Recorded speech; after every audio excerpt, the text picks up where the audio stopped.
Hey everybody, welcome back to the Story Behind podcast. I'm excited to talk to you today about my new EP, Under Your Spell, which is coming out on Friday, October 24th. If you're watching this, it may already be out. So I encourage you to check out any audio streaming platform and listen to the different songs. So originally the idea was just to release a song called Under Your Spell, which I had written as a love song to my wife. And with the Halloween season, it seemed an opportunity to take advantage of that. So I had a different song that was a demo that I ended up not using. And I decided to add some new lyrics to it, brush it up, tweak it a little bit, and release it as a companion to Under Your Spell called Skeletons. And so I wanted to talk to you today about both of those songs. First off, Under Your Spell. This song actually came about so quickly, and it was one of those songs that I've heard a lot of songwriters talk about where they say sometimes their best songs are the ones that they write in 15 minutes. And I feel like this song was that. Some songs, like False Flag, which was the last one I released, take a while. And you have to kind of sit with them and you rewrite and you tweak and you do all those kinds of things. But Under Your Spell really just kind of fell out. And it originally started as an idea for a melody of a different song, which is coming out. Probably it might be my first release of 2026 called Sign of the Times. But the original idea for Under Your Spell was the original melody line for Sign of the Times, and it didn't end up working. I didn't like it for that song, so I decided to rewrite the melody. But then I had this interesting melody that became the guitar line for Under Your Spell. That was originally the melody for a different song. And what I've learned over this songwriting lifetime is never let anything go to waste. The amount of things that I have repurposed or reused over the years is there's too many to count. Specifically, some of these newer songs. Those who know there are so many callbacks to old songs that I wrote before I was ever in a band. Some of my earliest songs. There are a couple songs that you will have never heard that I have used parts of those songs in new songs because I liked that specific thing. And Under Your Spell, it didn't take very long for me to reuse it.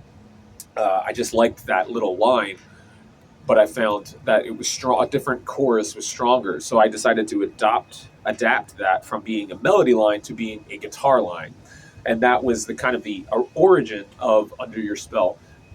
And when I started writing it, I didn't have a specific idea in mind in terms of I want to write a love song. I want to write a song about X, Y, and Z. It just kind of started coming out. And the lyrics Under Your Spell, like I didn't have any necessarily, I wasn't like, I want to write a song about witchcraft or sorcery or anything like that. It was just really just thinking of that feeling that happens when you fall in love and kind of in honor of like the Frank Sinatra song Witchcraft, kind of that idea, and using that imagery to describe the feeling of being in love. And as I was writing the song, it just started pouring out the lyrics. And for the most part, the song was generic, for lack of a better term. Like the first verse, the second verse, and the chorus are just about love and just about the feeling of what you're wrestling with when you're in the early stages, especially in the first verse is kind of about the idea of like, there's this initial attraction and I don't want to miss out. And then you have the second verse, which is when you realize like I've fallen for this person. And then the bridge is where it gets super specific to my wife and I, because there are specific references in the song that have to do with things that either people have said about my wife or things that I've said about my wife. And or things that are just true about my wife, and I find it's really fun to have that section of the song be there.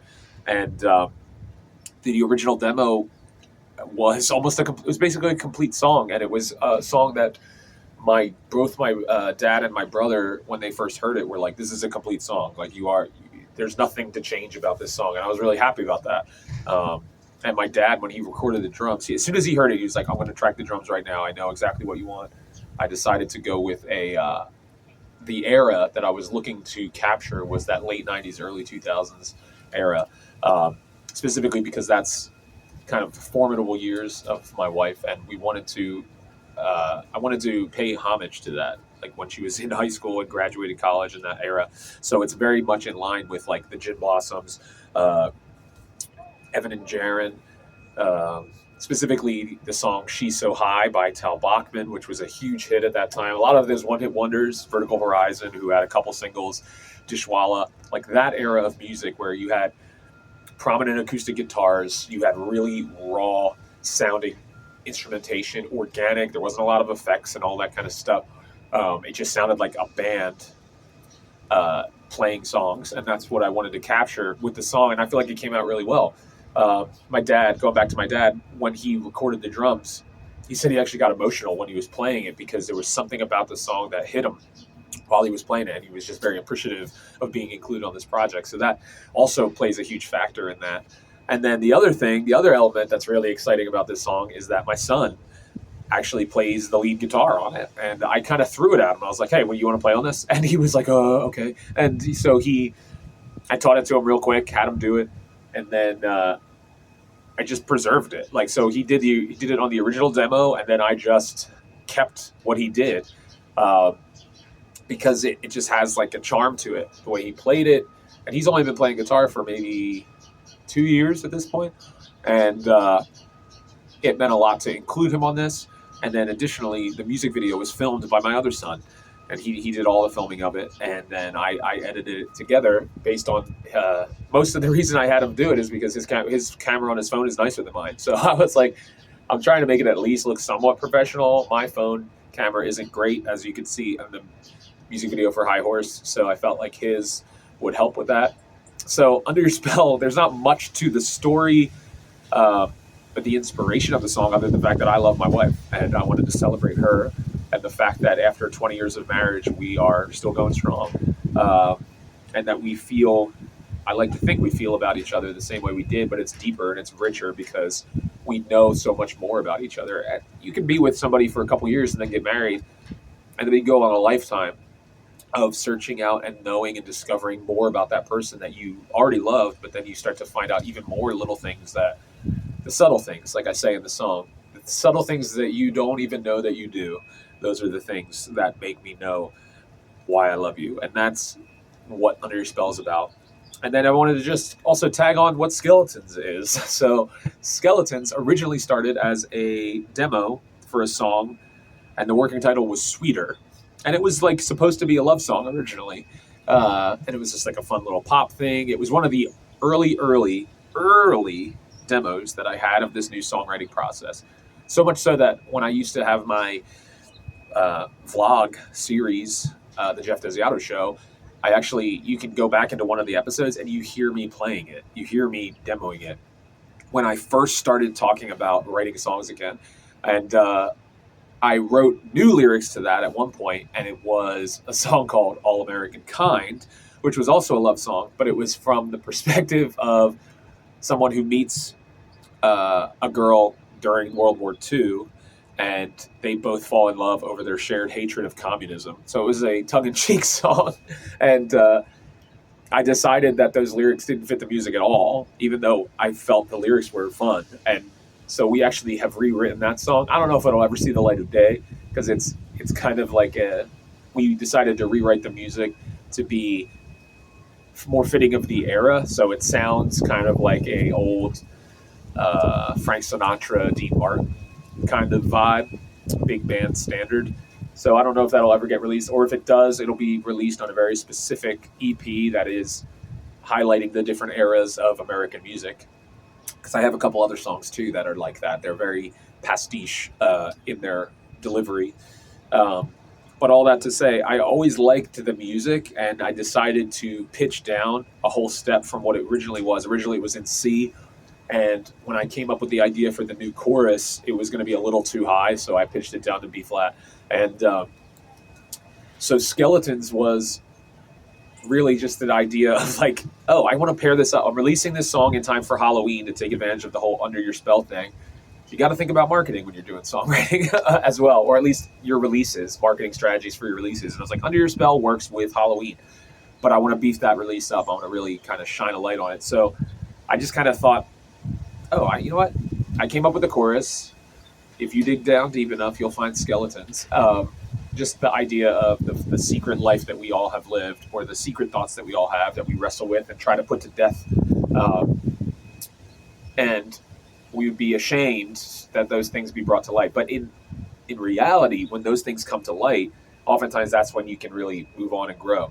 And it was also kind of poking fun at the whole thing where like we went through cancel culture and everything, where people were like finding texts and tweets from like 2017 and canceling people in 2020 because of things that they tweeted when they were like 17 years old. Things like that whole culture that is just so toxic. So it was kind of playing off of that. Like, we all have skeletons in our closet. And everyone, if we were going to hold people to the standard of something they did or thought in the past was how you were going to treat them now, and we're going to treat them based on how we feel about things now, based on a culture that was different than ours, then none of us would survive. That's no way to live. So the idea of skeletons was, instead of fearing that, instead of trying to actively, actively discourage people from looking into our past because they'd be afraid, just living transparently, living as an open book. And skeletons is what that song's about, but obviously skeletons are very common this time of year. So I felt like the two of those things could be paired together really well. And that song, it was kind of a one-off, and I just wanted to put it out, but I ended up, there's something sweet about it. There's something that I really enjoy about it. And that song is, I call it a demo because it really is just that. Like, it's not a fully fleshed out song like I would have in the past, or with the other songs where I get live drums and then we start like building the song over from scratch. Like, most of what you hear, I added some things to make it a little bit more polished for a release, but it's just the original demo pitched down half step. So a lot of that instrumentation is actually recorded in a different key and then the pitch is changed to fit the demo. And then it's been fun to kind of work on these little side things in addition to the main releases. And also, this EP is cool because I released a remixed version of Under Your Spell, which is acoustic. One of the things that I've heard from songwriters and things like that is, the first thing I heard was, usually the songs that you write in like 15 minutes are your best songs. And I feel like Under Your Spell was kind of like that. So I'm really excited for you to hear that one. But then also another thing I heard was that if you can play a song with just an acoustic guitar and that song still holds up, without all the production and all that kind of stuff, then you have a good song. And I feel like by showing Under Your Spell in a stripped down way with acoustic guitar, there's no effects on anything other than on the guitars, the electric guitars and things like that, distortion. There's keyboard, tambourine, piano, and then the vocals are literally just my raw vocals. There's no effects on them. There's no pitch correction on them. That is how they sounded when I recorded in my little audio booth, my portable audio booth that I have for recording vocals. And to hear that stripped down version, I think is kind of special. There's not going to be that for every song that I put out, but I felt like this song specifically, I really wanted to highlight it, not just to honor my wife and the 20 years of marriage that we have and the 22 years that we've been together.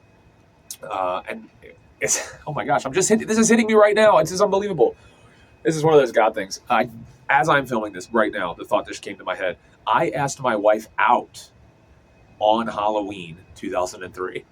That never crossed my mind in all of this time putting this song together, releasing it for Halloween.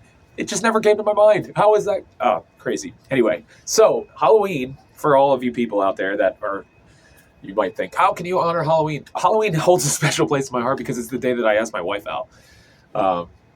And then we went on a date November 2nd, first date, and then we've been together ever since. So Halloween has always been special to me because of that, not because of all the witches and all that kind of stuff. So that's crazy. I can't believe I didn't even think of that. It's just, you got to see it live. You got to see it, whatever you're watching this, you got to see the epiphany hit me in the head. And I hope that this is one of the reasons why, if you happen to tune into the Story Behind podcast, this is the magic right here. This is why you do. Wow, I'm going to have to text my wife right now and tell her, hey, can you realize I just realized that's why I asked you out, or that's why I'm doing this. The whole reason that this song is coming out. It's the first love song that I think I've ever released publicly. First of many. I have several that are coming, but this is the first one that I've been actively promoting since I've been a songwriter. I wrote a song for her for our wedding, but that never saw the light of day. Wow, how about that? Anyway, I hope you'll listen. I hope you'll check it out. I hope you'll subscribe. And I hope, even more importantly, you will support the work that I'm doing. You're getting to hear the songs for free on any streaming platform, but if you would like to support me as an artist, you can do that on Cash App, Venmo, or Buy Me a Coffee. That's going to help me get the word out about my songs, help me with the costs of undertaking something like this, promoting it, um, equipment, all of that stuff. I'm doing this in addition to my full-time job, as you know, but also I'm hoping to. I'm releasing a Christmas EP. That's going to be my next release, and that has costs because I'm doing some covers, and there's licensing costs for those cover songs. So if you'd like to support me, I appreciate that. And until next time, I hope you'll like Under Your Spell and Skeletons. Check them out.